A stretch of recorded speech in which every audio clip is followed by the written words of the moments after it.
صدین دو پہاڑوں کے درمیان میں پہنچے تو وہاں کی آبادی کی عجیب و غریب زبان تھی۔ ان لوگوں کے ساتھ اشاروں سے بمشکل بات چیت کی جا سکتی تھی۔ ان لوگوں نے حضرت ذوالقرنین سے یاجوج ماجوج کے مظالم کی شکایت کی اور آپ کی مدد کے طالب ہوئے۔ یاجوج و ماجوج یہ یافث بن نوح علیہ السلام کی اولاد میں سے ایک فسادی گروہ ہے اور ان لوگوں کی تعداد بھی بہت زیادہ تھی۔ یہ لوگ بلا کے جنگجو، خونخوار اور بالکل ہی وحشی اور جنگلی ہیں، جو بالکل جانوروں کی طرح رہتے تھے۔ موسم ربیع میں یہ لوگ اپنے غاروں سے نکل کر تمام کھیتیاں اور سبزیاں کھا جاتے تھے اور خشک چیزوں کو لاد کر لے جاتے تھے۔ آدمیوں اور جنگلی جانوروں، یہاں تک کہ سانپ، بچھو، گرگٹ اور ہر چھوٹے بڑے جانوروں کو کھا جاتے تھے۔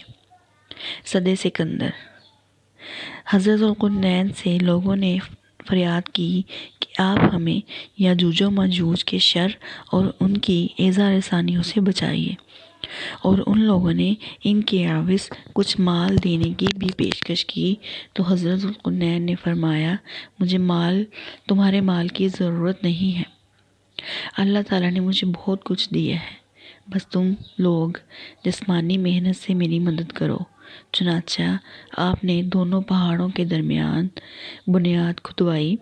جب پانی نکل آیا تو اس پر پگھلائے تانبے کے گارے سے پتھر جمائے گئے اور لوہے کے تختے نیچے اوپر چن کر ان کے درمیان میں لکڑی اور کوئلہ بھروا دیا اور اس میں آگ لگوا دی۔ اس طرح یہ دیوار پہاڑ کی بلندی تک اونچی کر دی گئی اور دونوں پہاڑوں کے درمیان کوئی جگہ نہ چھوڑی گئی۔ پھر پگھلایا ہوا تانبا دیوار میں پھیلا دیا گیا اور جو سب مل کر بہت ہی مضبوط اور مستحکم دیوار بن گئی۔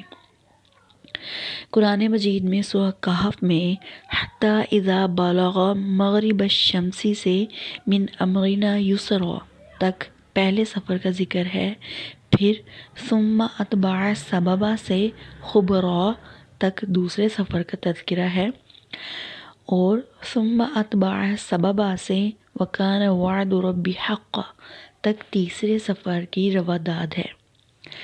نیکسٹ ہم انشاءاللہ عز و جل صدِ سکندر کب ٹوٹے گی اس بارے میں ذکر کریں گے اور بتائیں گے کہ قرآن پاک میں کہاں ذکر کیا گیا ہے، اور انشاءاللہ اللہ تعالیٰ آپ کو صحت والی زندگی دے اور نیکی پر عمل کرنے کی توفیق عطا فرمائے، آمین یا رب العالمین۔